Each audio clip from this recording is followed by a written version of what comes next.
time to get your champagne wishes and caviar dreams. Welcome inside the Hall of Fame. Now, can you dig that? Boom! Welcome inside the Hall of Fame. I'm Booker T, 6-time world champ, 2-time Hall of Famer. Got my man Brad Gilmore here with me, as always, getting ready to do this thing. I want to thank everybody for stepping inside the Hall of Fame. Getting your champagne wishes, caviar dreams, man. I'm coming off a hell of a weekend. Hell of a weekend. But that's here nor there. Brad, how you doing, man? How you feel? I'm feeling good, Book. I'm feeling good. I'm excited for this week. There's a lot going on this week. And there's been a lot, going on in the world of pro wrestling and combat sports. I know we have our reality wrestling show coming up next weekend on July the 13th. That's Revolution Rising. Tickets available at realitywrestling.com. A lot of great surprises. It's our show before Summer of Champions 10, which is on the horizon, all brought to you from the Walker, Texas Lloyd Arena there in Texas City, Texas. I'm excited about that. We got UFC 303 this weekend. There's a lot going on, Book. There's just always a lot. Yeah. First, I want to send out a little something to my man, Tuco Scorpio. Tuco Scorpio was arrested in Kansas City, Missouri, working at a Love's Travel stop, working security there. Got into an incident with one of the customers who apparently had lit up a cigarette. Him being security told the guy to put it out. Got into an altercation, and Tuco Scorpio pulled out a blade and stabbed the guy several times. Tuco is he got arrested on 2 felonies. He was released on bail. I just want to say, man, my homie, if you hear me, give me a call. I definitely, if I can help you in any way I can, I definitely do that. Me and Tuco, we went down the road many a day in WCW. If I had a riding buddy, it was Tuco Scorpio. So I just want to send some love to my boy Tuco Scorpio. Oh man, yeah. I mean, that's definitely an unfortunate situation. So I mean, it sounds like he was arrested. He was charged with 2 felony counts, first-degree assault, and armed criminal action, and pled not guilty. Obviously, innocent until proven guilty is how all this normally goes. That's an unfortunate situation, completely. Definitely, it is. Yeah, so I just had to say that because, like I said, me and Tuco, we were boys, man. We went down the road many a day, and like I say, if I had a riding companion, it would be Tuco Scorpio and Nick Patrick, one of the two. But like I said, just want to send some love out to my boy Tuco Scorpio. Yeah, obviously, again, innocent till proven guilty, and it says that according to Tuco in this New York Post article, it was in self-defense. Mm-hmm. There was a scuffle, and I guess he felt threatened, and this was in self-defense. But again, an unfortunate situation altogether. I just was reading this as you told me that. I did not hear about that. Yeah. So yeah, well, unfortunate, definitely unfortunate book, but not a great transition. How was Seattle? No, man. Yeah. Seattle, Washington, man. Con was awesome, man. I had a great time. The fans, man, they treated me so great in Seattle, and the weather, man, was awesome. I mean, it was about 75 degrees, sunny and clear, just perfect, man. I was like, God, man, I wish Houston had some of this. But it was 2 days, man. I had a great Q&A session with the fans, and it's always cool to go to the fans. We always say sometimes the fans can't come to us, so we got to go to them. But I had a great time. I really did. I really had a great time, and I know it sounds cliche, but if it wasn't for those fans, man, it wouldn't be a Booker T, and it wouldn't be moments like that for me to be able to go out and chop it up with them. And I had one fan, he came dressed as King Booker, and he was probably about 6'8". He had dreadlocks, dressed as King Booker, but it was so freaking awesome, man, to meet so many fans that have had so many moments, watching Booker T out there do his thing. So it was pretty cool. Oh man, that's great. Did you get to catch up with any of the guys that were out there? I know there were several of the boys out there. I didn't see Jesse the Body. He wasn't there? I didn't see Jesse the Body, but I did get a chance to see the Stinger. I got a chance to see Sting for a second before he got started, and we chopped it up for a second. But when we out there doing that kind of stuff, man, it's business, man. When it's money on the table, hey, bro, go get your paper, baby. We'll holler. We'll chop it up later because definitely I want to get Sting down to reality of wrestling to do a signing or something like that here in the near future. Yeah, I mean, you and Sting go way, way, way back. So it was just how did he look? Because now this is Sting post-retirement. Does he still look like the Stinger? Is he still you know what, man? He looked stress-free. Stress-free. That's a good way to put it. I mean, that's the way he looked to me. He looked stress-free. It looked like he was enjoying being away from the ring. He was telling me a quick story about him, waking up and realizing he was finally retired. It's finally, in the rearview mirror. That seemed kind of odd, but no, man, he seemed to be in good spirit. He got in and out of there pretty quick. I guess Sting was there probably about 3 or 4 hours, and boom, he was out. Hey, man, well, good for you, good for the Stinger. And the weather in Seattle, it's normal, rainy, gloomy? No, man, like I say, man, it was beautiful. It was beautiful in Seattle, man. I mean, the weather was perfect. I couldn't believe how perfect the weather was, but I had a great time for my 2 days there. Looking forward to getting back up there sometime soon. Okay, well, shout out to Seattle and Seattle Comic-Con. Again, that you were out there promoting. But, Book, there's a lot of stuff going on in the world of pro wrestling, combat sports, and the like. Is there a particular place you want to start? Because the people have had a question all on social media since Friday evening. And I feel like we need to get to that question eventually, and that's surrounding the Samoan werewolf, Jacob Fatu. Can we get into Jacob Fatu right now real quick? Might as well. We got plenty of time left. We got plenty of time left. So let me ask you about this. Did you see Jacob Fatu's debut? I didn't. You didn't see it live. Did you go back and get to see any clips or anything like that? I did. Okay. I went back and watched the clips and making a big interest, dropping them boys. And he looked real good. He's dropped a lot of weight. He looked like he's in the best shape he's ever been in.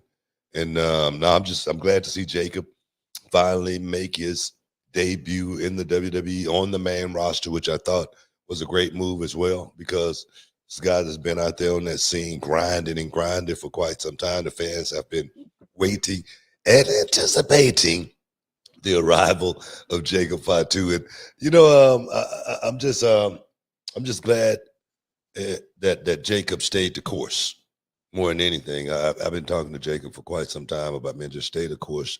Your time is going to come. And now that time has come. He's making a huge impact. And I just want to see this kid take over this wrestling game, man. People always talk about, the Samoan dynasty, and I really believe Jacob Fatu may be the best out of the whole group. He may just absolutely be. So we're going to find out how good Jacob Fatu actually really is. But I'm proud of the kid. I really am. Yeah, I will say I was so excited because I got to see it live, actually. And I rarely get to catch SmackDown live. I normally have to watch it on tape. And so I was watching it live, and to see Jacob Fatu make his debut, it's just a big smile across my face. Because, again, we heard rumors, and I want to get into some of those rumors here in the next break. But we heard that he might be coming, and it was kind of waiting. Finally, he shows up. We got Tama Tonga. We got Tonga Loa. And we're waiting to see if Jacob Fatu comes in, and he does. And to me, it says a lot about, you always say your name gets there before you do. It says a lot about Jacob Fatu's name to your debut is not only just as somebody now in the bloodline, but your debut is laying out Kevin Owens, Randy Orton, and the WWE champion Cody Rhodes on your debut. What does that say? What does that say the company thinks of you? You know what I mean? Like it's almost reminiscent of somebody coming into the company and their first angle was taking out Stone Cold Steve Austin. Hey, bro. It was very reminiscent of that to me. He's definitely positioned in a top position as far as a top spot, as far as being a guy that's going to make some moves, make some plays. They waited, to the right time to actually debut him. They didn't just bring him in and just, put him out there. Like I said, just throw him on NXT. It seemed like it was a lot of thought process went into how we actually going to bring Jacob in. For a while there, I was reading that that Jacob was going to come in from just a singles perspective without being a part of the bloodline. So you could tell a whole lot of thought went into bringing Jacob in. And me personally, I think him being a part of the bloodline is perfect. I think it's a no-brainer. I don't think you really had to think a whole lot about where you want to position Jacob Fatu in the company. So man, I'm just ready to see some great matches. Ready for the world to see Jacob Fatu and how good this guy really is, man. I've been touting Jacob Fatu for quite some time. I even said it, I don't know, 6 months ago, I said I'm going to do my best to help Jacob Fatu, get in the WWE, and now he's there. And let's see exactly what the werewolf is all about. All right, well, we're going to talk more about it. I got more on. We got to take a break. We got to take a break, though. Stick around, guys. You're in the Hall of Fame. We'll be back in a minute. Can you dig it, sucker? And this episode is sponsored by Blue Chew. Guys, let's talk about it. Let's talk about sex. Hey, you remember when you was always ready to go? I'm talking about strapping the rocket on it, man. Going straight to the moon. I'm talking about getting it done. If you want that extra confidence, I got something for you. Listen up. BlueChew.com. Blue Chew is a unique online service that delivers the same active ingredients as Viagra, Cialis, Levitra, but in a chewable tablet at the fraction of the cost. But the great thing, Book, is you can take it any time, day or night, so you can plan ahead or be ready whenever an opportunity arises. The process is simple. You sign up at BlueChew.com, consult with one of their licensed medical providers, and once you're approved, you'll receive your prescription within days. The best part, guys, it's all done online on the internet. So there's no doctor's visit, no awkward conversations, no waiting in line at a pharmacy or any of that. And the thing is, Book, Blue Chew's tablets, they're made right here in the USA and prepared and shipped direct to your door in a discreet package, so no one is the wiser. Let's just get it out there, guys. Blue Chew wants to help you have better sex. Discover your options at BlueChew.com. It's like this. Chew it and do it. And we've got a special deal for our listeners. Try Blue Chew absolutely free when you use promo code Booker at your checkout. Just pay $5 for shipping, man. That's BlueChew.com. Use promo code Booker to receive your first month absolutely free. Visit BlueChew.com for more details and important safety information. And, we want to thank Blue Chew for sponsoring the Hall of Fame podcast. Chew it and do it. Boom. Welcome back inside the Hall of Fame, man. You said you had a few topics. You said you had something you want to talk about. What? Let's get it. Well, it's more of on Jacob Fatu. We were talking about the debut of the Samoan werewolf, Jacob Fatu, on SmackDown on just this past weekend as a member of the Bloodline. And again, looking in phenomenal shape. And Jacob, I think for people who don't know, it was actually what was always great is when people would talk about Jacob online, they'd send out these clips of him. Oh, check out this little compilation of Jacob Fatu. And it would always be a lot of reality wrestling clips. And I, as you, had the privilege of seeing Jacob Fatu live and in living color on several occasions at reality wrestling, and just how good he was, man, and how smooth, peanut butter smooth Jacob Fatu was in the ring, and his believability, his authenticity, everything looked great. And the people were always there. You know what I mean? The people were always engaged whenever Jacob Fatu was out there. But going to what you were saying, about 6 months ago, there was an article that came out, an article written from this show that said Booker T aims to help Jacob Fatu reach the WWE stardom. And now he's here. Do you feel like you had any influence? I feel like it's a fair question to ask. You put it out there. Did you have any influence? Did you put a call in? Were there any little chirps going around? You know what? I'm not going to even, talk about that or anything like that. I'm just glad to see Jacob. You're just happy. In the WWE. I'm not going to sit here and try to take any credit for Jacob.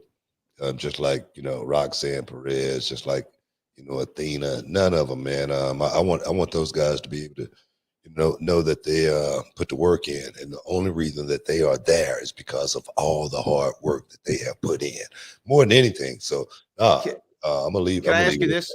Yeah. Can I ask you this as a follow up though? What did you see from a talent scout coach perspective that you do at reality wrestling a lot. There's a lot of people who've never been to our arena. There's like banners up in the back of people who've come through the school who've gone on to make it, at a certain level in this industry. And you've always had your eye on them in a certain way. You saw something in each of those people. Now, whether you put the word in, whether you trained them, whatever the case might be, a lot of these people ended up and went on to wrestling greatness. What did you see in Jacob Fatu to bring him into reality of wrestling the several times that we did? What was it that you saw that now the world gets to see? Talent, raw talent. Anybody that has watched Jacob Fatu perform one time, if you're a promoter, you want him on your roster. You want him on your team. You want to get this dude on your show. And the thing with Jacob, even though Jacob was an indie guy, he seemed to still be a star when he came to reality of wrestling. He seemed to be always a guy that was top billing. And not just at reality of wrestling, everywhere that he goes, he's top billing. And I just saw so much talent in this young man, just raw talent that you can't teach someone in a school or anything like that. He just has that it factor. I mean, it's written all over him. Give him a shot. And if you give him a shot, boom, he'll go out there and knock it out of the park. That's all Jacob was and is looking for, is an opportunity.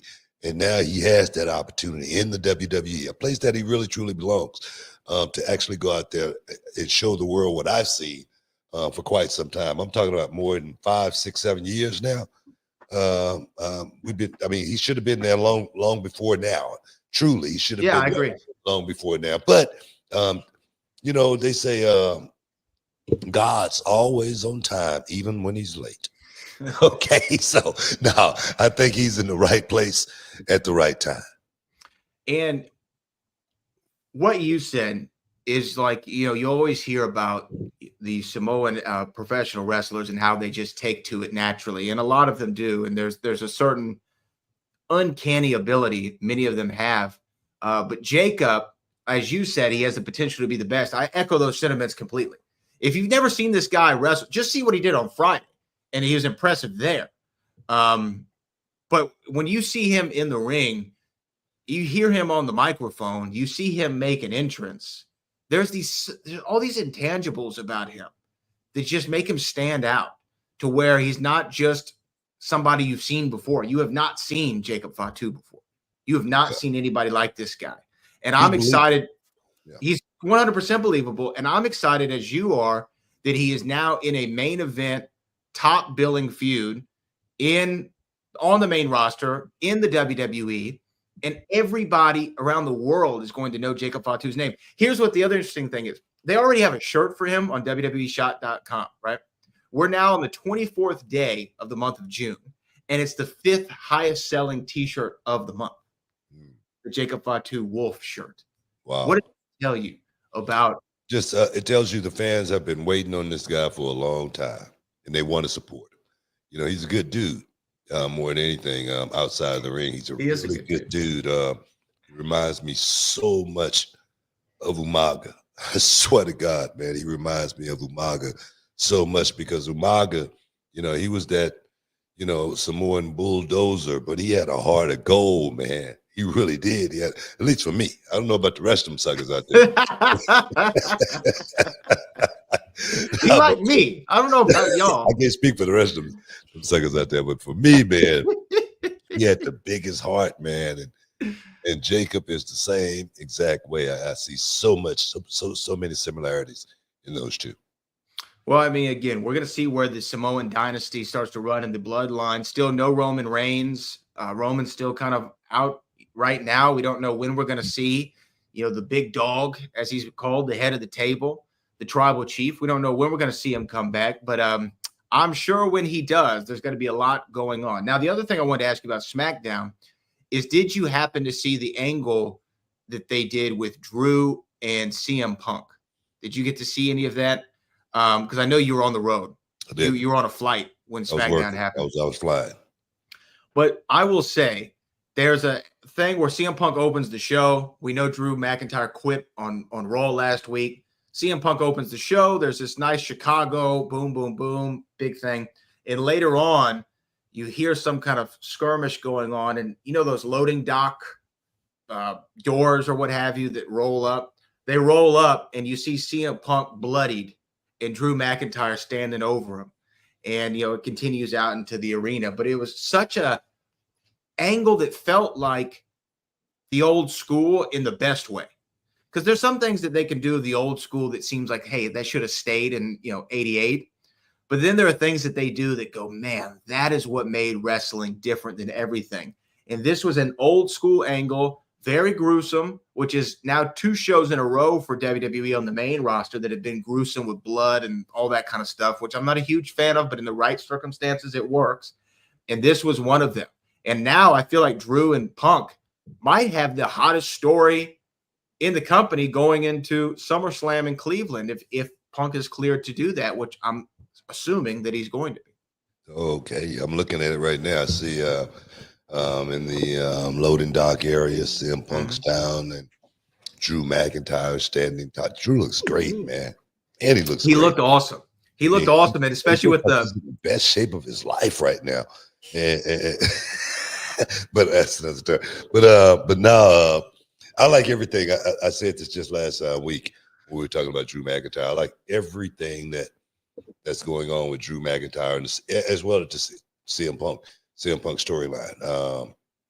As far as this angle, it feels like an angle from back in the day where it just didn't, manifest over a period of one, PLE to the next one. You know what I mean? It actually feels like it's got some teeth. You can sink your teeth into it, as well as I know it actually have been able to, form just because CM Punk has been on the shelf. He's been hurt, but still being on the shelf, they still been able to work CM Punk in the story with Drew McIntyre, and I think there again, it might be the best story on SmackDown right now, as far as from my perspective. It might be. I think it's the best story right now as far as a singles feud with a lot of heat behind it in the company, just from the standpoint of the whole reason this thing started was because CM Punk went down with an injury and Drew got slotted in that World Heavyweight title match. Remember, the whole plan was going to be Seth Rollins, CM Punk, WrestleMania Night 1 main event. Doesn't happen. Seth and Drew happens. The Money in the Bank screw job happens or what have you. And it has this natural build to it. And I'm like you. They found a way to still utilize CM Punk, build to something that people will be excited about. And Drew has not only has he done his best character work in 2024, he looks the best that he's ever looked. I agree with you in 2024. He's got the best story going right now in the company. This is a banner year for Drew McIntyre that he's going to look back and go, look, everything meant something. Everything had a purpose, and it had a great payoff, we hope, at SummerSlam. I mean, I think you can go back further than that. I mean, to the pandemic era, how much work Drew put in throughout that era as well. You know what I mean? Right. So, no, I agree. I'm just saying he has a banner year this year. It's been 3 damn good years for Drew McIntyre. He's put in 3 damn good hard years in this company. And I really think right now he's doing his best work. Like I said, I think I said that last week. I'm just looking at him on film. Like I say, he's in the best shape of his life. He's always been a guy that's been a beast, but right now he's like carved out of granite. So he's definitely putting in the time in the gym. I always tell my students, man, you cannot forsake the gym. And he's definitely putting in the time now because he's looking real jacked, baby. He's looking real jacked. But we got to take a break, man. We got to take a break. Stick around, guys. You're in the Hall of Fame. We'll be back in a minute. Hey everybody, Brad Gilmore here with the one and only Booker T, and today we're not just talking about wrestling, we're talking about something that's changed the game for both of us personally, and that's Mando Whole Body Deodorant. Yeah, that's right, Brad. You know, the most valuable thing in the world could be that #1 draft pick or home field advantage throughout the playoffs, but you know what's second? Time. Absolutely, Book, and let me tell you, managing body odor, that used to eat up a lot of time. Always worrying about it, especially around midday, but not anymore since we started using Mando. Yeah, but tell them why, Brad. Well, Mando isn't like those other deodorants that just mask the odor with heavy fragrances. Mando stops odor at the source. It blocks bacteria on your skin from breaking down sweat, which, by the way, is what really causes that BO. And it's clinically proven to control that odor for up to 72 hours. Now that's long-lasting, man. It really frees up so much time. Since switching to Mando, I've even perfected my half-court shot, believe it or not. Man, that's awesome. And let me add, I've been using Mando everywhere. Pits, grundles, and even those stinky crevices. We all got his aluminum-free, cruelty-free, dye-free, and vegan. Designed by a doctor who knew what was up about body odor, man. And for our listeners, we got something special. New customers can get $5 off the Mando starter pack. That's over 40% off. Just use our code BOOKER at shopmando.com. That's shopmando.com. Use shopmando.com. Check out their starter pack. Brad and I would not steer you wrong. With Mando, you're really taking care of your body odor anywhere and everywhere. Give it a try and let us know what you think. All right, now back to wrestling. But remember, control your body odor anywhere, anytime with Mando, and save big with the promo code Booker at shopmando.com. Boom. Welcome back inside the Hall of Fame, man. Again, I want to thank everybody for stepping inside the Hall of Fame. Getting your champagne wishes and caviar dreams, man. We got a whole lot to talk about here inside the Hall of Fame. Here today. Any super chatters right now out there, Bradley? Yeah. You know what? We could take some super chatters. Some super chats real quick. Then I want to ask a few other things. Your opinion on some stuff. We don't want to wait till the last minute to take care of our super chatters today. We always seem to be putting our super chatters at the end of the line. We can't do that, Brad. We can't do that because here inside the Hall of Fame, we say it all the time, right? We say it all the time. It's all about what? The people. Exactly. So kill the people. Well, then just call for the spot earlier, brother. Come on, man. We don't have to wait till the finish. This comes from Cali Toenail. My first time seeing Jacob was at Christmas Chaos, and I knew then he was the real deal, headed straight up. BT is humble, but the row is actually a diamond/gold mine, and that mine constantly produces who you with. Who you with? I appreciate that, man. I appreciate, the pat on the back, Callie. But I'm just not one to go out there and talk about, what I've done and this, that, whatnot, and the other, because I really believe it, man. I really believe it that these young guys, they put in the damn work. Yeah. I try to be that beacon of light. I try to be that one that, like for me, all I needed was a pat on the back. Somebody tell me, hey, man, you can do this.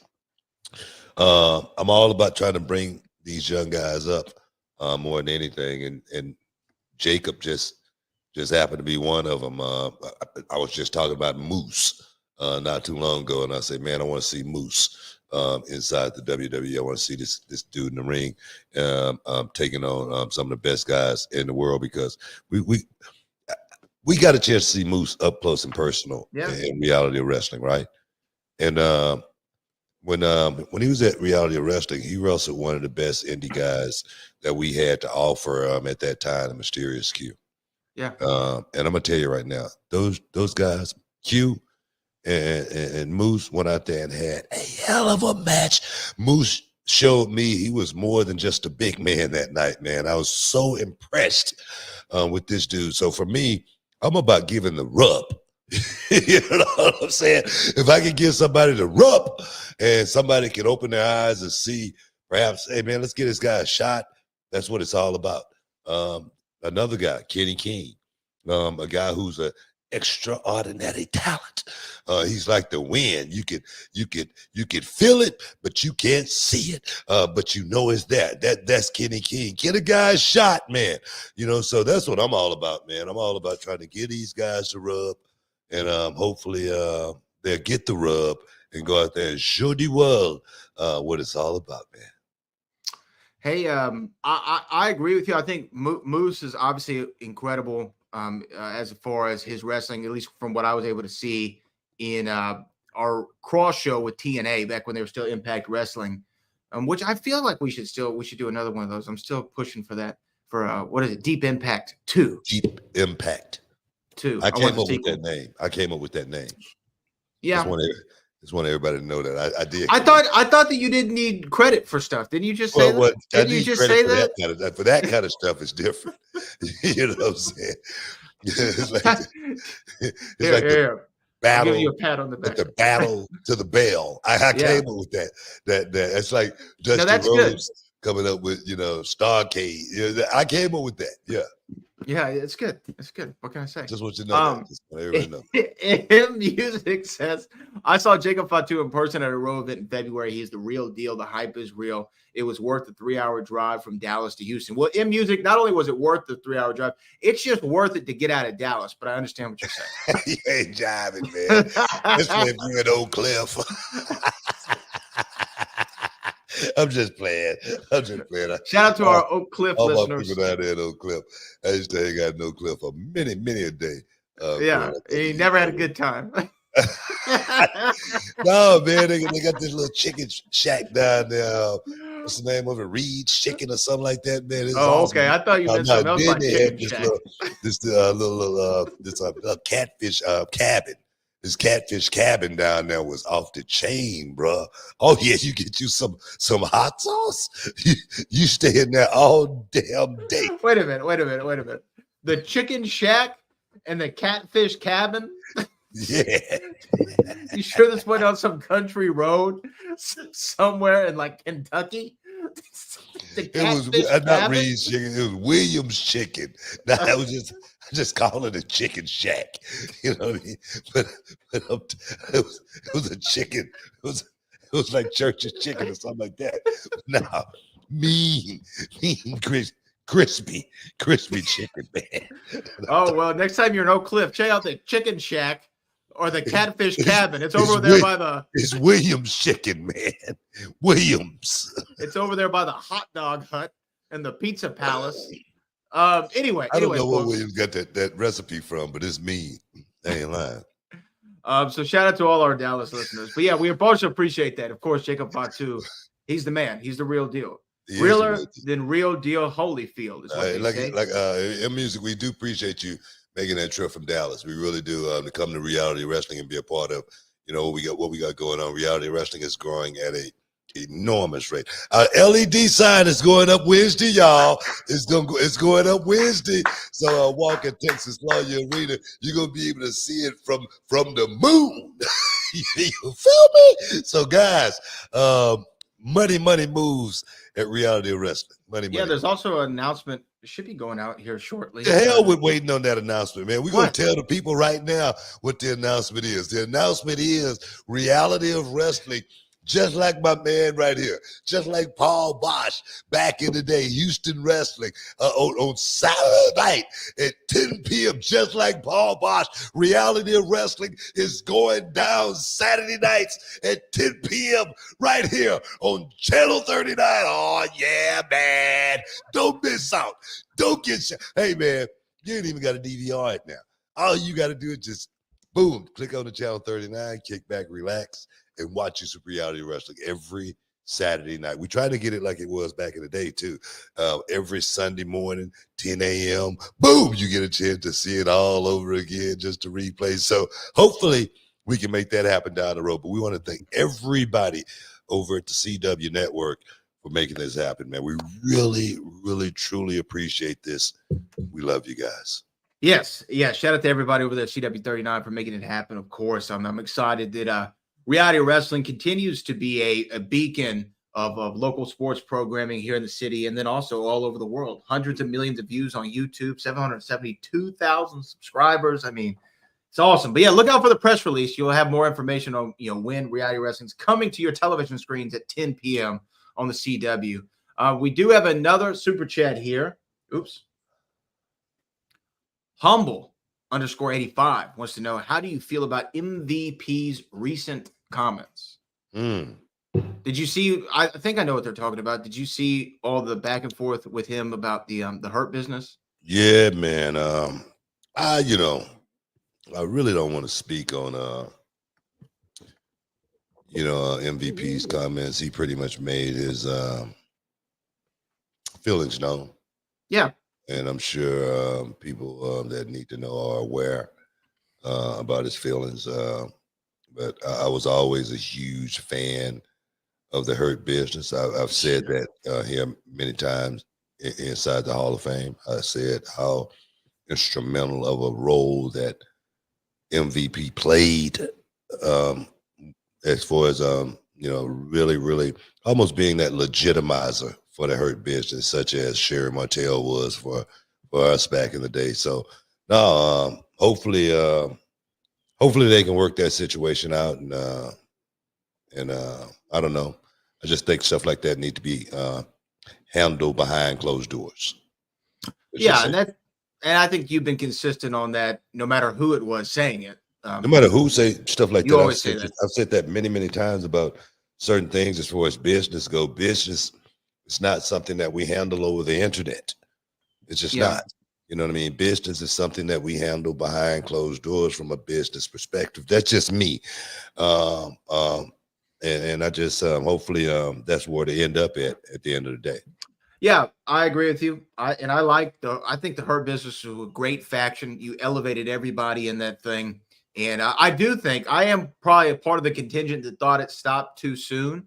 I thought there was more meat on that bone, but it stopped and, it moved on. And, apparently, if you want to know what MVP said, you can go find it yourself. It's on social. All the sites picked it up.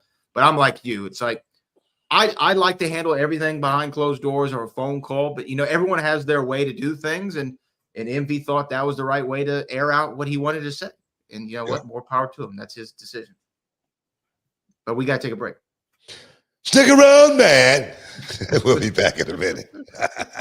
Can you dig it, sucker?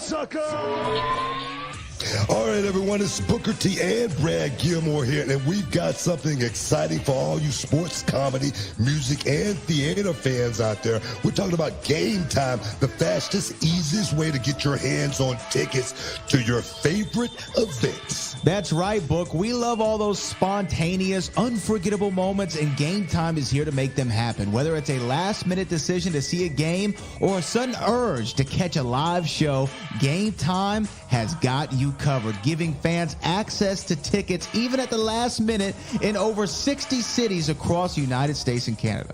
Hey, guys, this ain't about getting in. This is about getting the best seats in the house. With Game Time, you can see images of your seat before you buy it, so no surprises there, guys. You can score tickets swiftly. Skip the line, guys. Just dive straight into the moment. Absolutely. And listen to this. Game Time guarantees the best prices. Find tickets in the same section in row for less elsewhere. Game Time will give you a credit of 110% of the difference. So there's no reason to wait, bro.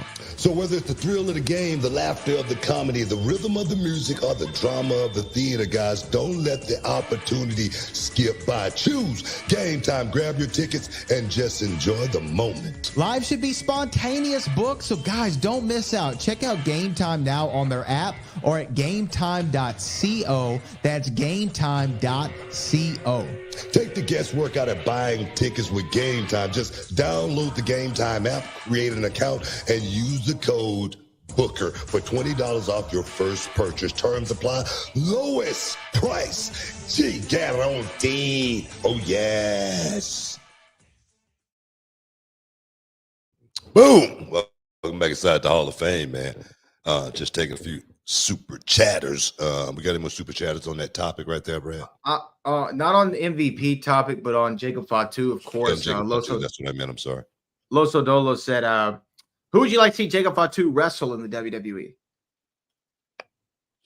It's just not going to matter to me, man. I mean, I feel like he should run the gambit. I think he should go through the list of guys and get out there and perform with. I think whoever wrestles Jacob Fatu in the beginning going to be putting him over, no matter who it is. But nah, man, I'm just ready to see this kid go out here and perform at that level that I've seen him perform at so many times on an independent level, to the point to where I say, man, you need to slow it down, bro.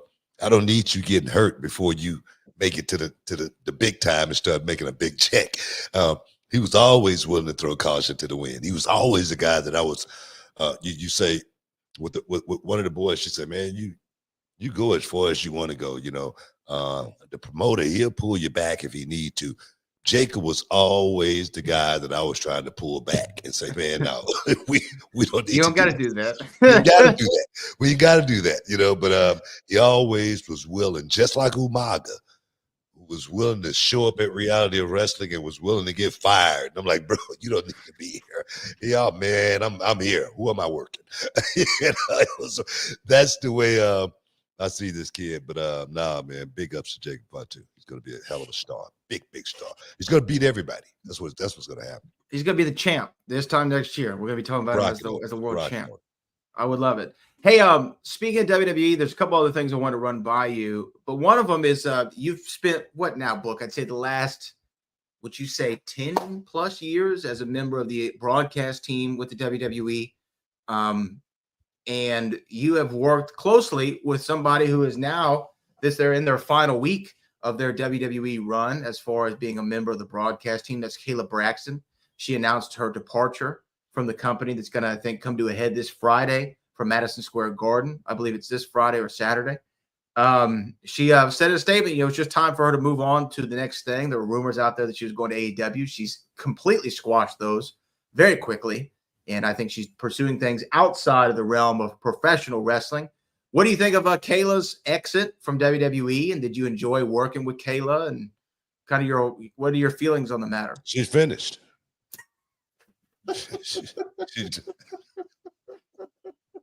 Come on, man. I'm just saying she's wrapping up, with WWE. That's what I'm saying. Okay, it's nothing funny about that, man. No. It just is one of those things. Kayla been there for what? How long she's been there? Maybe 5 years? I think longer than that. She mentioned since 2016. Wow, man. That's a hell of a run. That's a hell of a run. I don't know what's the reasonings. I don't know if it's budget cuts. I don't know if, they're looking for somebody else to put in that spot. I don't know. Sounds like she's leaving on her own accord from what I understand. Well, I think things you got to understand. I feel it. I feel you. No, you got to understand, and you got to be real. Let's just be real about it. The regime change is real, and for a lot of guys, it feels a certain way. Being under the new regime opposed to the old regime, and it's going to be a lot of changes when that happens. I talk about that all the time, as far as when. If you're part of a clique and then just say, for instance, the boss in the clique gets fired, everybody in that clique gonna get replaced. Everybody, and that's just part of it. They're gonna bring in the guys that they like, guys that they're comfortable with. Even myself, being a part of this company now for 20 years, I still have to come to work just like I always have, with my hard hat on and thinking about. Doing my job more than anything, because I don't know if these guys know me from Adam. I really don't, so I don't know if, I'm going to be getting a phone call. You just don't know. And that's just the way it is. And that's why I always say preparation is your only luck. You better be prepared for what's next. And that's just the way it is. And hopefully Kayla's prepared. Yeah, I mean, I always thought Kayla was great in her role, especially when she was hosting those kickoff panels with you and JBL and Rosenberg. She had a way to rein all of you in at times when you were having fun out there. And she's a quality broadcaster. So I think that, wherever she goes next, whatever industry that might be, whatever realm or medium it might be, they'll be better for it. She's great.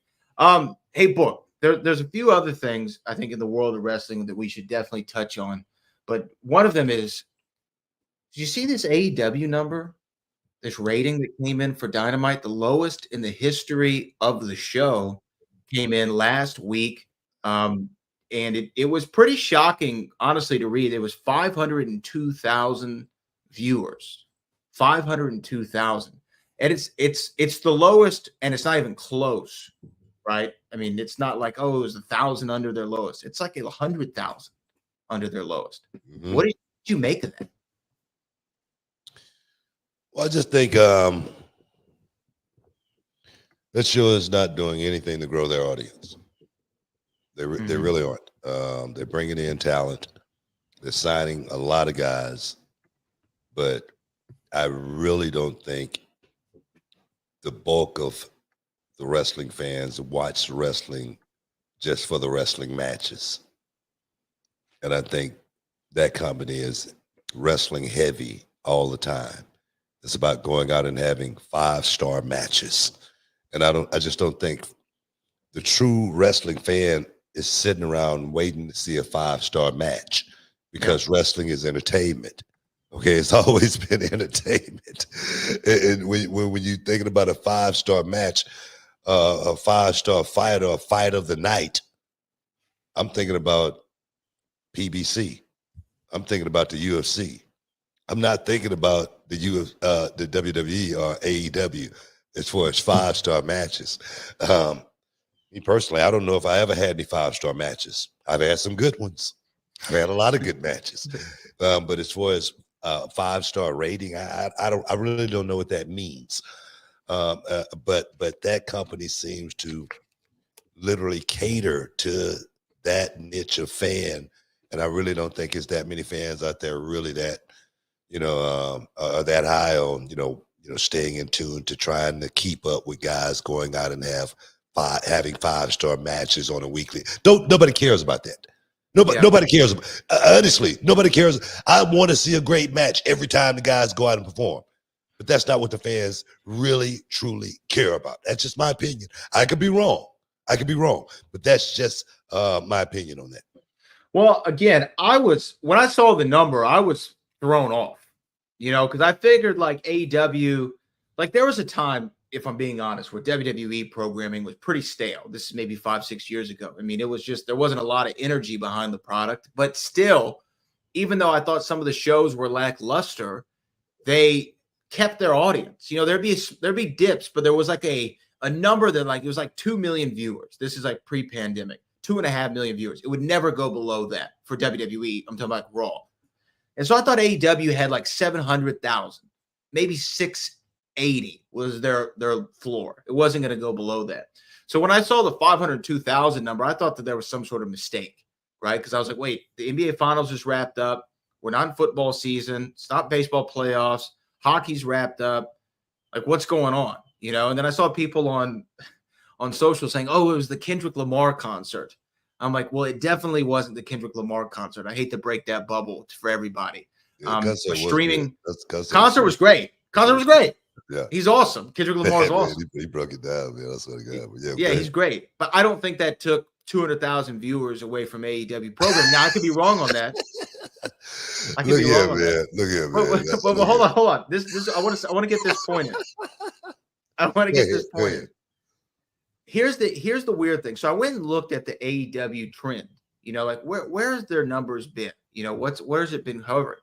Now, going from the top of the year, I'm talking January, all the way through the end of March, essentially every single show had 800,000 viewers.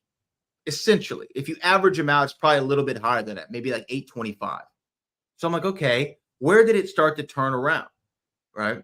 The last show that they posted with 800,000 viewers was the April 10th edition of Dynamite, which we remember all for them showing the CM Punk footage that night of him at the fight with Jack Perry, right? Since then, they have dropped precipitously, nearly week to week, never getting to 800,000 again, mainly being in the mid to low 700s, high 600,000s, with this last week being the aberration of 502,000. But it's from that moment I see it. I see a drop off, never getting to 800,000 again. I don't know if that has anything to do with it, but it does seem kind of strange. Does it not?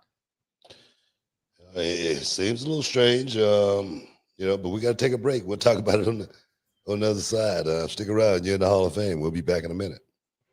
Hey, y'all, Booker T here alongside with my main man, Brad Gilmore. And today we're talking about something that could really change the game when it comes to how you get paid. That's right, Booker, because let's face it, life doesn't just happen every 2 weeks. So why wait for a payday? With Earn In, the money you've earned already can be in your hands today. Earn In is this incredible app that lets you access your pay as you earn it. We're talking about up to $100 per day and up to $750 each pay period. All you got to do is download the Earn In app, verify your paycheck, and boom, you can access up to $100 a day as you work. And the cool part, you just leave an optional tip, and any money you access plus the tip gets repaid when your next paycheck rolls in. You know, Brad, I'm always talking about staying ready so you don't have to get ready, right? Imagine having that extra cash for that surprise date night, or maybe when you have to take the furry little friend to the vet unexpectedly. You know. Absolutely, Booker. Or even those times when you need to grab a last-minute gift, or maybe you're a little short on rent, or hey, even you might want to pick up some new gear for yourself or your kids or your lady. Folks, make Earn In part of your financial playbook. Join over 3.5 million customers who are finding financial stability and peace of mind thanks to Earn In. So don't wait around for a payday. Get your money when you need it and take control of your finances. Download Earn In today and experience what it's like to access pay on your terms.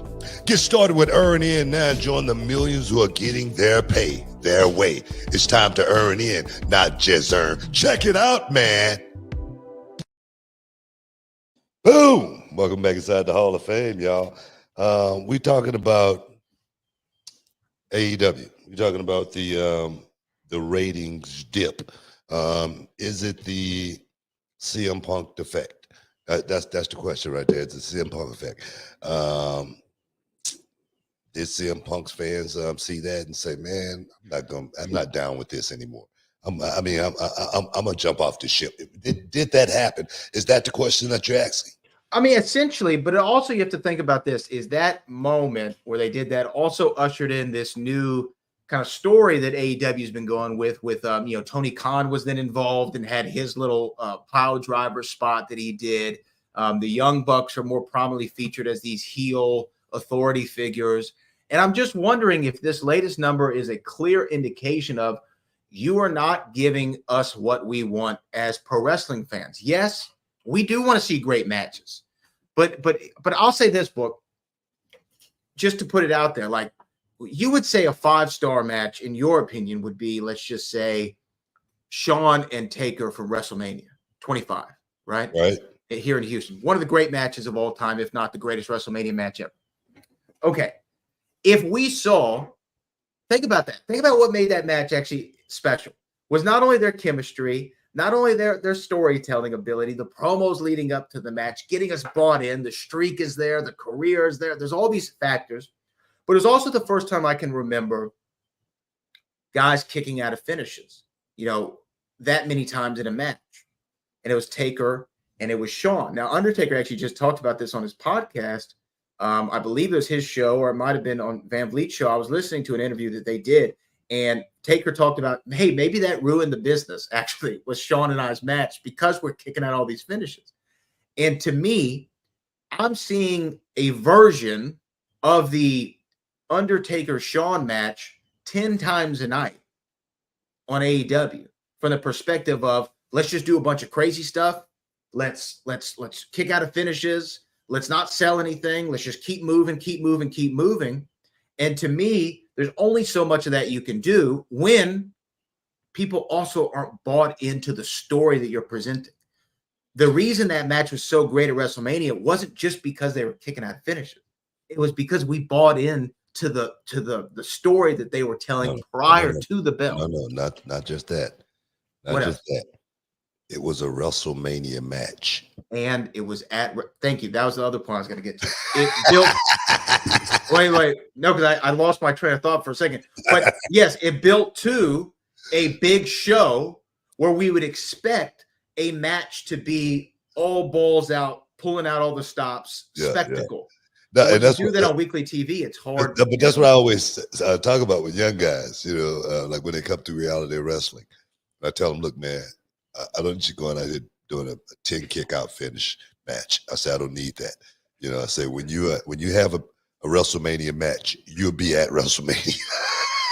You know, so understand, you know, where you are, you know, as far as you know, your shows and whatnot, opposed to going out there and just thinking that every match is supposed to be like Taker and Shawn, everybody, a lot of kickouts all the time. And I think that is something that has you know, changed the name of the game. I don't put the onus on Taker and Shawn or anything like that. Those guys were going out there and create magic, and they did create a hell of a show that night. That was one of the best matches I've ever seen.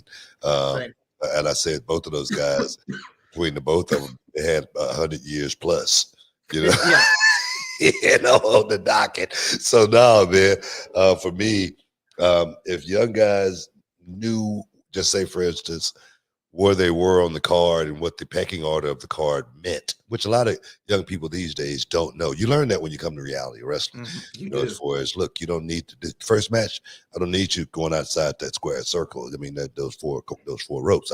We don't need that. A chair shot, no, we don't. Somebody's going to be maybe using that later on. We don't need that. You know, no, we don't need you jumping off the scaffold tonight. You know, we'll all day. That type of stuff. You know.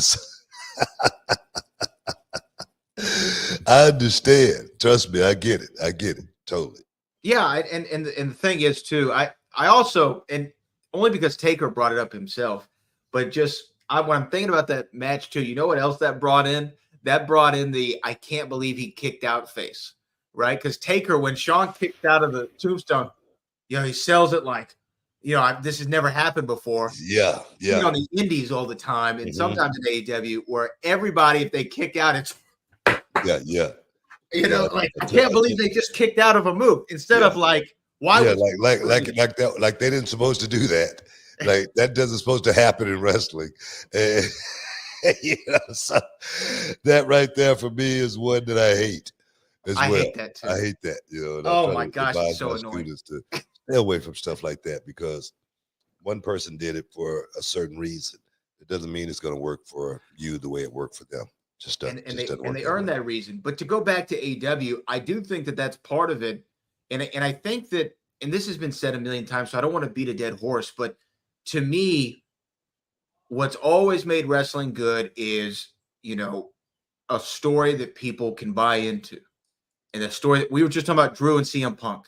We're talking about the Bloodline, The Rock and Cody Rhodes. These are just stories from this year, you know, that stand out as top angles. And the reason why this was the biggest WrestleMania of all time is because we wanted to see Cody win the title. We're bought into heel Rock. We're bought into Roman Reigns. We're bought into the Bloodline. Drew, Seth, everybody on the card, LA Knight, everybody had an angle. That LA Knight AJ Styles match, you wanted to see it because they made you want to see it. You know what I mean? There's not a match in AEW they're making me want to see now. Well, the thing is, Tony Khan pretty much says it himself. He says, you know, we put on the best matches, the best shows, but he always refers back to the best matches. It's just like, say, for instance, the Mercedes Moné and the Willow Nightingale. They talk about how great that match was. I didn't see the match, but I've heard a lot about how great the match was. I think Mercedes Moné say it was like match of the year or something like that. And this is my thing. And no, I mean, here nor there. It may have been, but I just don't think people watch wrestling. Not the majority. The bulk of the majority of people do not watch wrestling just to see 5-star matches, to see how great the matches are. It's just like just like all of the buzz that the Wyatt Six has right now. Okay, they haven't done one match. They haven't done anything. They did one vignette, and everybody is talking about it. I think that proves my point as far as why people watch wrestling. They watch it for the moments. They watch it to be entertained, and you can't fully entertain wrestling fans by just giving them really, really good wrestling. And I say that coming from, you know, WCW, which was a wrestling company, and I was a damn good wrestler.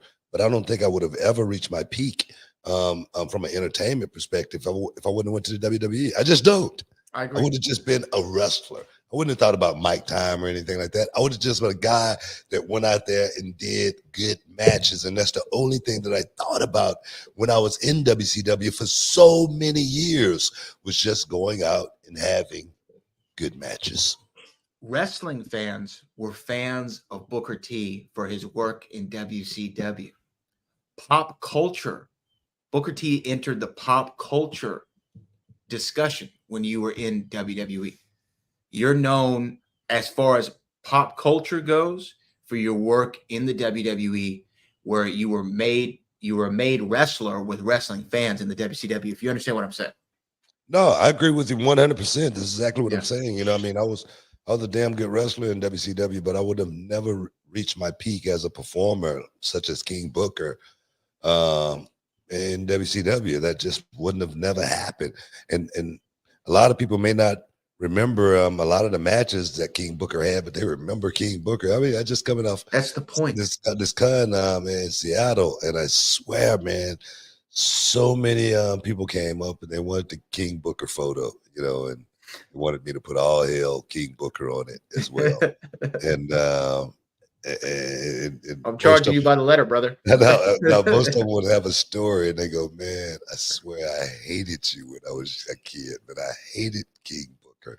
And now as an adult, I realize why I hated it so much, because it was that good. It really made me feel something deep inside. I had so many people come up to my table and they had a story just like that. So I as well as, you know, Booker T and Stone Cold Steve Austin, man, that was my favorite match you've ever had.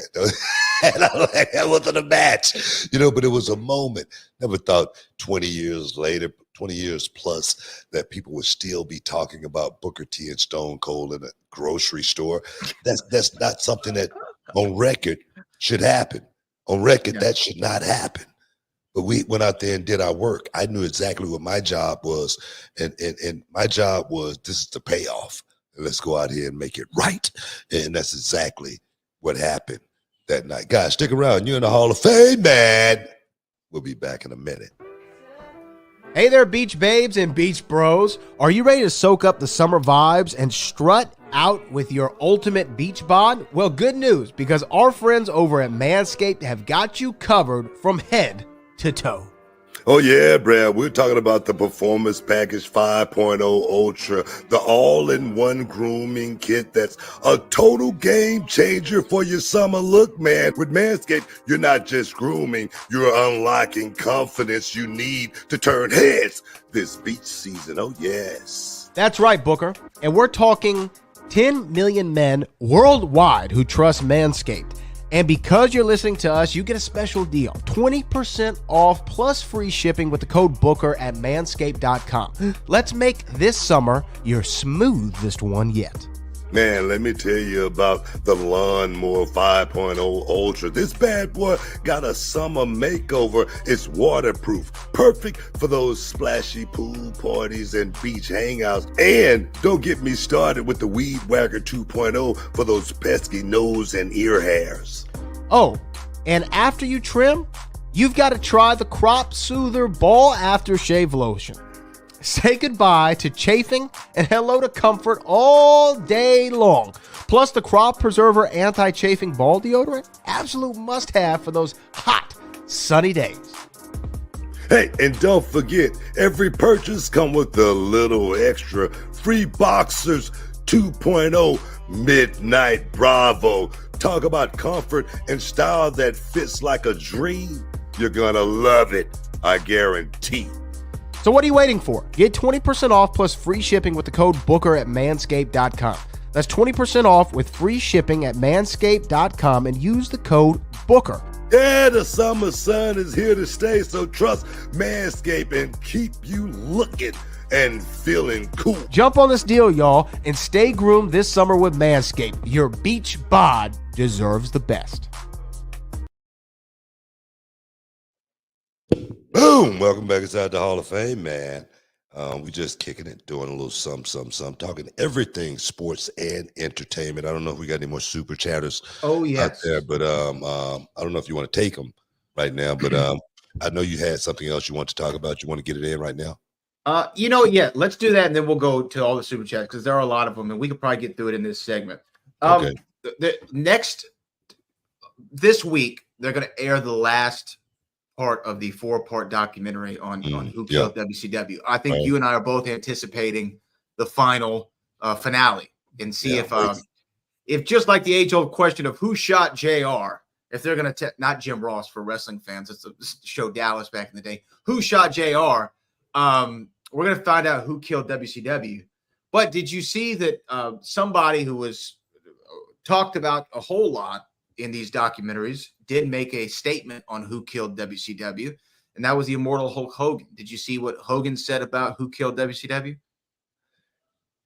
I read, I think a couple of the highlights where he was saying that it was the higher ups that didn't want WCW to, to make it. I think if I'm correct.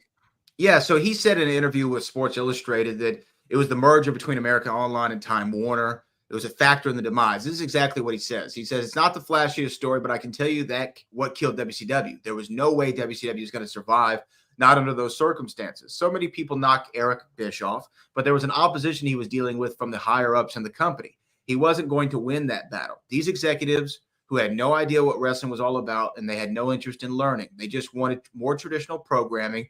They didn't want wrestling in their highbrow portfolio. They weren't interested and nothing else mattered. I've heard this sentiment a lot. Was this something that you've heard before, that they didn't want wrestling in their portfolio?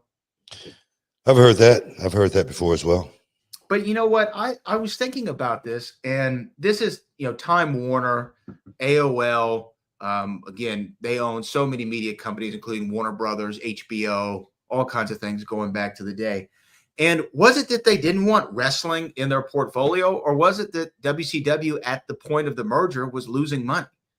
I mean, to me, that's more of a thing. Because, let me ask you this.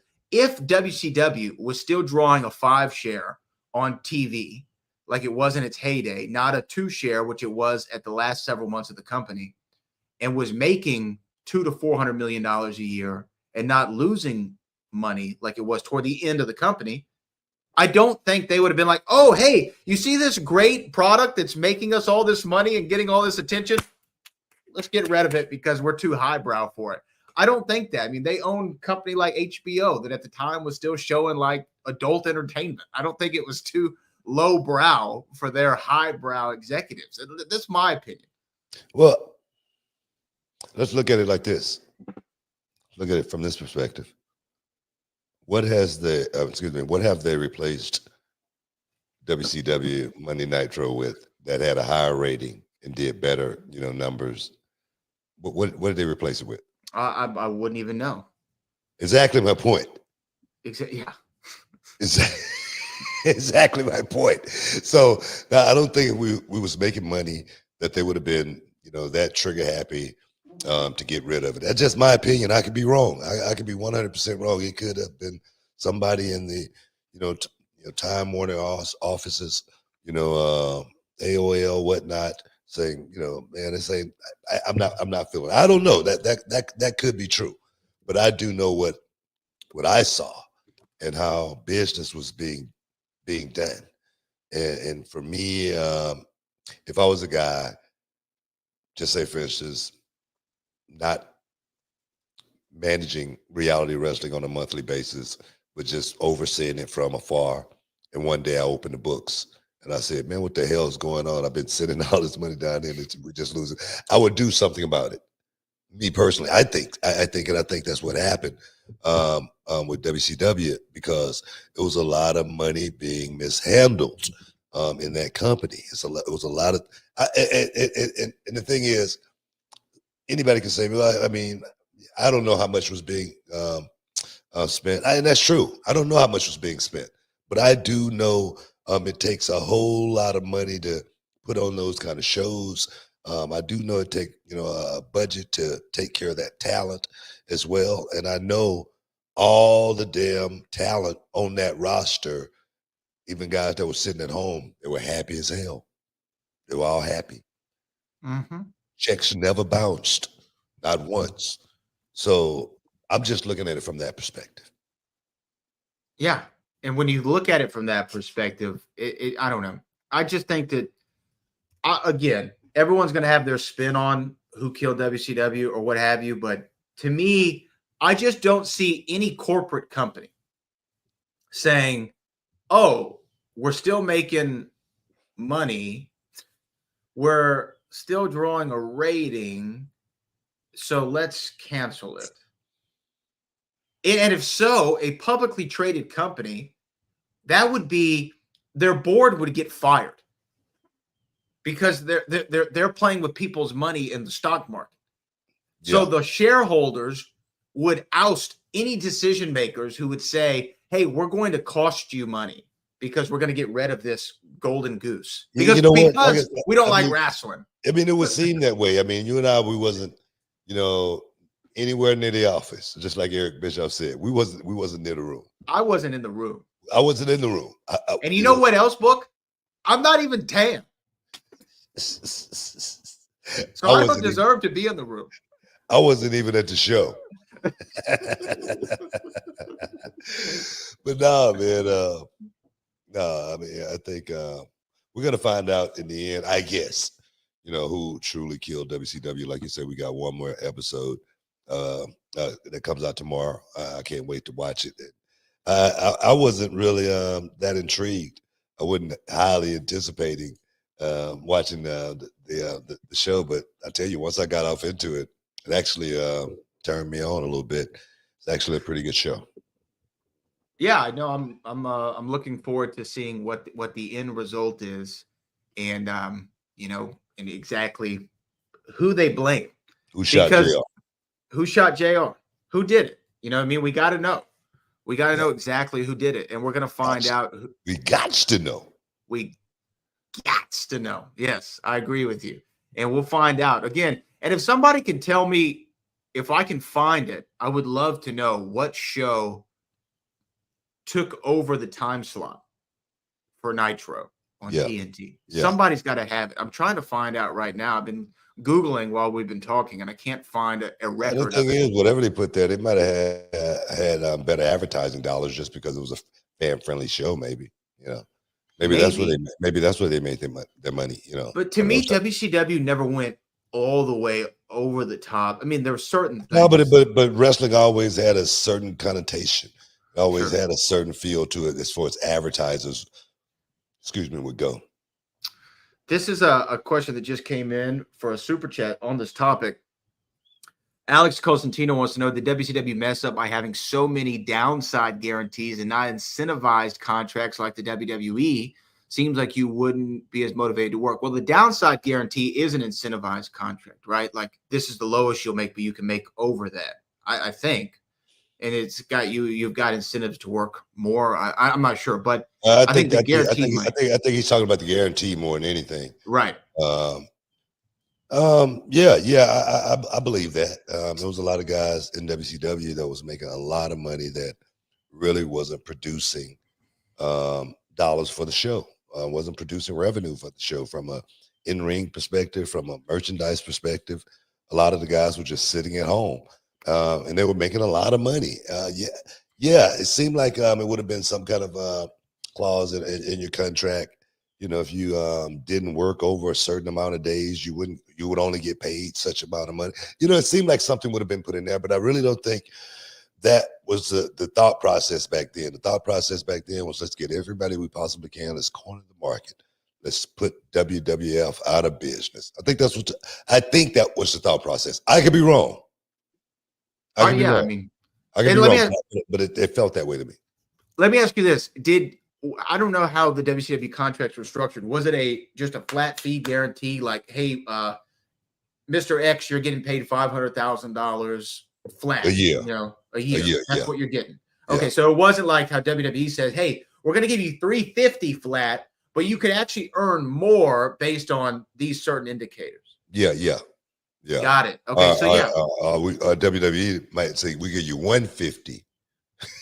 We'll work on these other indicators. You know what I'm saying? But no, it seemed like it would have been structured that way. But WCW contracts were structured. We pay you X amount of dollars a year to work, on the show. They don't even give you a certain amount of days or anything like that. You just contracted for that year. That makes sense. And yeah, to me, that's what Alex was saying in his comment. That's a horrible way to incentivize your talent. Even NFL and NBA guys have certain things. Hey, you make the All-Star team. Hey, if you make it to the first round of the playoffs, we're going to give you a little bump. Yeah. No, it wasn't like that with WCW. It was plentiful, baby. It was plentiful. A lot of ducats flying around. Long green ducats too, man. Stick around. You're in the Hall of Fame. We'll be back in a minute.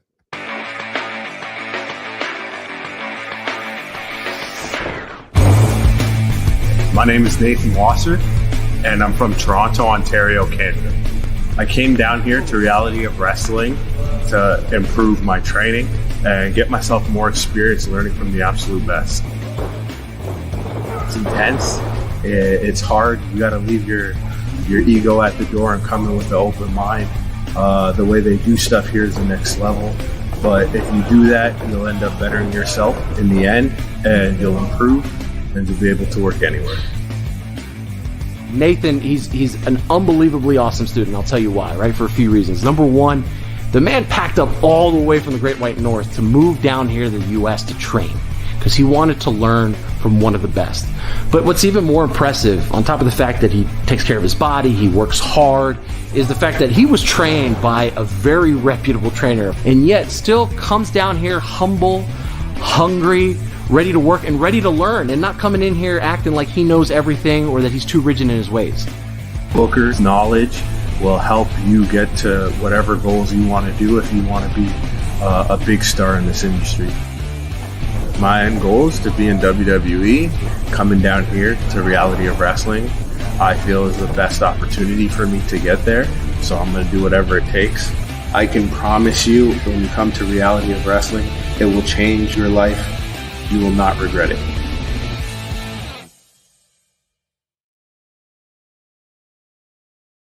Can you dig it, sucker? You're listening to the Hall of Fame. Here's Booker T and Brad Gilmore. Welcome back inside the Hall of Fame, man. We got one more segment before we wrap this thing up. I know we got some super chatters out there we got to get to you guys, but I was just wondering, Brad, did you get a chance to check out UFC Fight Night coming from Saudi Arabia this weekend? Robert Whitaker went out there and had a fantastic performance versus Ikram Aliskerov. Alex Karov. It's hard to pronounce that right there, but I tell you, a lot of consonants, man. Yeah. But Robert Whitaker went out there and did his thing, man. I swear, man, it looked like the Robert Whitaker of old, throwing those hands, throwing kicks. Went out there and got that boy out of there in 1 minute and 49 seconds. And the thing is, this was one of those gatekeeper moments right here where, Robert Whitaker was being thrown to the wolves in Saudi Arabia against Karov. And the thing is, everybody had their money on that kid. Everybody had their money on him. And Robert went out there and showed that there are levels to this game. That's what the thing is, man. There are levels to this fight game. You see these certain fighters come on the scene and they dominate. Then they throw them in there with, one of these killers. And then they go, man, this guy's not as tough as we thought he was. That was this moment right here with Robert Whitaker, as well as Volkan Ozdemir went out there and basted that boy Johnny Walker. I mean, very, very quickly, 2 minutes, 28 seconds in round one. I tell you, this was one of the best fight night cards in quite some time. Kevin Gastelum was on the card as well versus Daniel Rodriguez, won by unanimous decision. So it was a great fight night heading into UFC 303. I cannot wait for that one as well. So I just want to get that out there. I don't know if you saw that. Just want to give a little update. No, yeah, I did watch UFC from Saudi, their inaugural Saudi show, and I agree with you wholeheartedly on Robert Whitaker showing up and showing out and looking true to form like we know Robert Whitaker can. And to me, some of the fight nights, again, you look at the card and you go, who's fighting? Yeah, who are these guys? Yeah, Who's fighting? Yeah.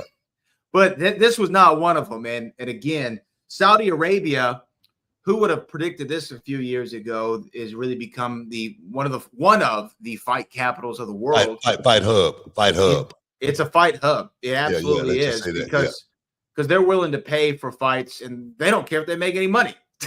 Exactly. That's how we're getting these fights. Like Usyk and Tyson Fury should have happened, you know what I mean, at a grand level before it did a couple of months ago. You know what I mean? We should have seen that at a grand level. And the Saudis are like, how much y'all want? Yeah, okay, we'll do that. Yeah. Are we going to sell pay-per-views? Well, whatever. We don't need that. We don't need that. What are you talking about? What are you talking about? I mean, it's free show. Just if you can show up, if you can make it there, make it there. It's kind of like Chael and Anderson Silva fought recently in a boxing match, and it was just for some guy. You know, it was just his buddies. It was just for fun. It was just for fun. Nobody was trying to knock anybody out. And it was a draw. But anyway, hey, look, we do have a lot of super chats. I do want to make sure we get to them before we run out of time. This comes from John JID 999. What can AEW do in terms of marketing to get the word out more so average people to watch? The ratings have been steadily declining this past year. We were just talking about that in a segment. Here's the thing I think they're going to run into. It's going to be like TNA toward like the latter part of their big run. You know, kind of right as it started to tail off after you and Sting and everybody initially came in.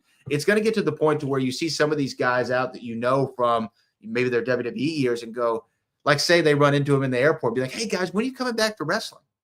Because I still feel like the AEW. I don't think that's what it is. I do. I mean, that's your opinion. In the sense of the average person knows WWE, the average person doesn't know AEW. I get that. But I'm basing it off of me being in TNA, me going to cities, and there was no advertisement for us actually being in those cities. You know what I mean? And the arena's right down the street.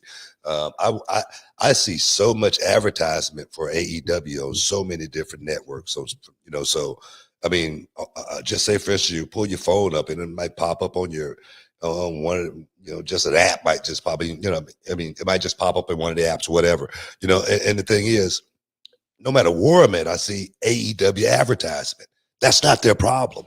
That's not their problem. It's not that that they're not advertising. I think AEW's roster is so big, they have no way to really try to find a footing as far as trying to create stories because they got way too much talent, just like WCW had back in the day. Thing was, WCW, like I say, was hiring that talent just to corner the market. Now, is Tony Khan hiring all of this young talent just to corner the market? Perhaps, maybe. I don't know. But if he is, he's doing it the wrong way as well. Because why you want to, corner the market with a talent that's not even a star yet? That makes no sense to me. That makes no sense. And then you got too many guys on the roster to build this. Look at Darby Allin.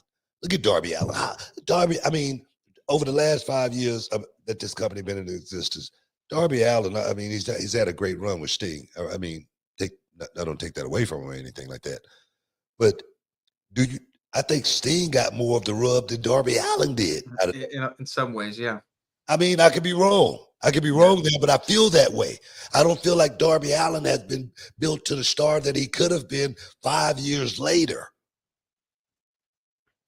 Well, I saw Tony Khan say the best thing that AEW has ever done, and I'm paraphrasing, is the retirement of Sting, right? And they did a great job with that. But if the best job you ever done is the retirement of a wrestler, you're not doing your job effectively.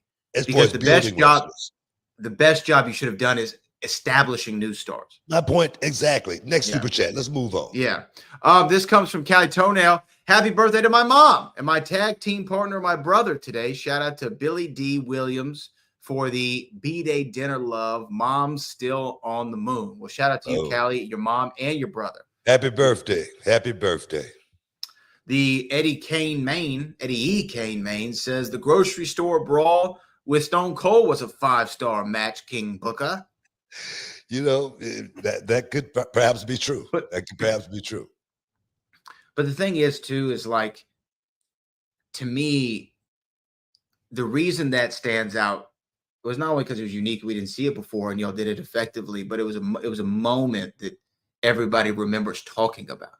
Like, did you see the show last night? Stone Cold and Booker T got into it in the grocery store. Oh man, it was awesome. Stone Cold was whooping his ass from pillar to post. And we got Milk Book. I mean, we were quoting it to each other. When it happened, and it was a water cooler moment, if people know what that term means. And to me, that's what AEW needs to do as well, is have those moments where it's like, hey, where I call you and be like, Book, did you see the show last night? God, this was incredible. What happened? It was funny, man. It was funny. It was stupid. It was wrestling. Right. And the most important thing about that, I knew my job. Steve knew his job. Absolutely. I knew what my job was that night, and we did it perfectly.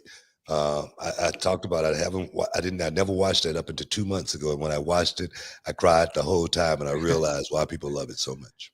Yeah, it's classic, instant classic. The Dork Knight says, "I'm sorry to differ, Brad, but Bret Hart versus Steve Austin was the best WrestleMania of all time." Well, then you should know, Dork Knight, Bret has only one T and not two. But I do agree. I think I think that's a great match. It's one of the great WrestleMania matches ever. It's not better than Taker and Shawn. It's not better than you know what? That's one's perspective. Macho and that's one's perspective, man. I mean, everybody got their opinion. I mean, that's all one of the best ever. I mean, it was a great match. It could have been. It could have been the greatest match in WrestleMania history as far as the Dark Knight look. Yeah. I hear you. I hear you. What's your favorite? Is your favorite Mania match still WrestleMania 3?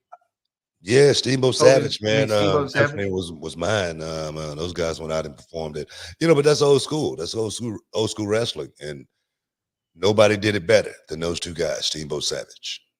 John JID 999 says wrestling, like most things, is a form of escapism. Yes, it is. And how do we escape in a movie from an effective story being told? Well, you can't have a car chase the whole damn movie. Yes. Or a bunch of car crashes right after another. It's not going to work. It's not going to work. It's not going to work. No, you have to have, some jump. Drama. Okay, we have to get a couple more in real quick. Alex Cosentino, do you think your career would have been as successful in your prime today's era, or less successful, or more successful? I say more successful. I would have been so over these days, man. I would have been so well far and beyond, these guys from a mental perspective. It wouldn't be fun. No, I mean, I'm not calling anybody, trying to call anybody out or anything like that. But I just think, that's why my bread and butter was. And a lot of these guys today really don't think that way.